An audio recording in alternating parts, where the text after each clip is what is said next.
ரயிலிலிருந்து tea குடிக்க இறங்கிய ஆந்திரா நபர் கொத்தடிமையாக்கப்பட்ட அவலம். 20 ஆண்டுகளுக்குப் பிறகு குடும்பத்தினரை கண்டுபிடித்து ஒன்று சேர்த்த அரசு அதிகாரிகள்.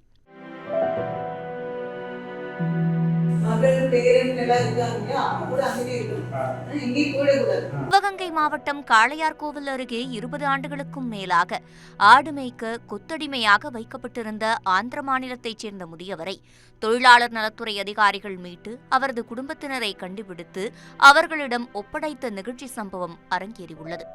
ஆந்திர மாநிலம் விஜயநகரம் அருகே உள்ளது மணியம் மாவட்டம் பார்வதிபுரம் கிராமம். இந்த கிராமத்தைச் சேர்ந்த கிஷா என்பவரது மகன் அப்பாராவ் என்கிற கொண்டக்காரி சுக்கா. இவருக்கு சீதாமா என்கிற பெண்ணுடன் திருமணமாகி தம்புதோரா சாயம்மா என்கிற பெண் குழந்தையும் இருந்துள்ளது. கட்டிட தொழிலாளியான அப்பாராவ் கடந்த 20 ஆண்டுகளுக்கு முன்னர் தனது நண்பர்களுடன் பாண்டிச்சேரியில் நடைபெற்ற ஒரு கட்டிட பணிக்காக சென்னை வழியாக ரயில் மூலம் சென்றுள்ளார்.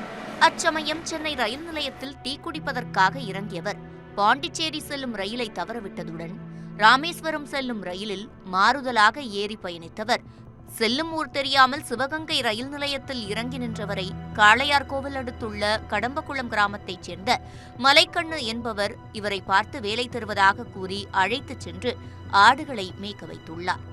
அழைத்துச் சென்ற 3 ஆண்டுகளில் மலைக்கண்ணு இறந்துவிடவே அதனைத் தொடர்ந்து அதே கிராமத்தைச் சேர்ந்த அண்ணாதுரை என்பவர் இவரை அழைத்துச் சென்று அதேபோல ஆடு மேய்க்க வைத்துள்ளார்.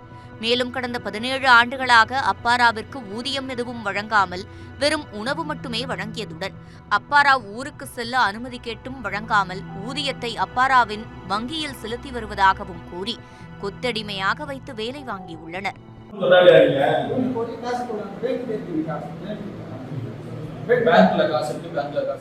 இந்நிலையில் சிவகங்கை தொழிலாளர் நலத்துறை அலுவலர் திருமதி முத்து தலைமையிலான குழுவினர் தொழிலாளர் தினத்தன்று காளையார்கோவில் பகுதியில் திடீர் ஆய்வு மேற்கொண்ட போது அப்பாராவ் குறித்து தெரியவரவே உடனடியாக மீட்டு அவரிடம் விசாரணை மேற்கொண்டதில் அப்பாராவ் குறித்து அறிந்த அதிகாரிகள் ஆட்சியர் ஆஷா அஜித்திடம் தகவல் தெரிவிக்கவே உடனடியாக நடவடிக்கை மேற்கொண்ட ஆட்சியர் ஆந்திர மாநிலம் மன்யம் மாவட்ட ஆட்சியரை தொடர்பு கொண்டு அப்பாராவ் குறித்த தகவலை தெரிவித்து அவரது குடும்பத்தினரை தேட உதவி கோரவே உடனடியாக அங்கிருந்த அதிகாரிகளும் அவரது குடும்பத்தினரை தேடியுள்ளனர்.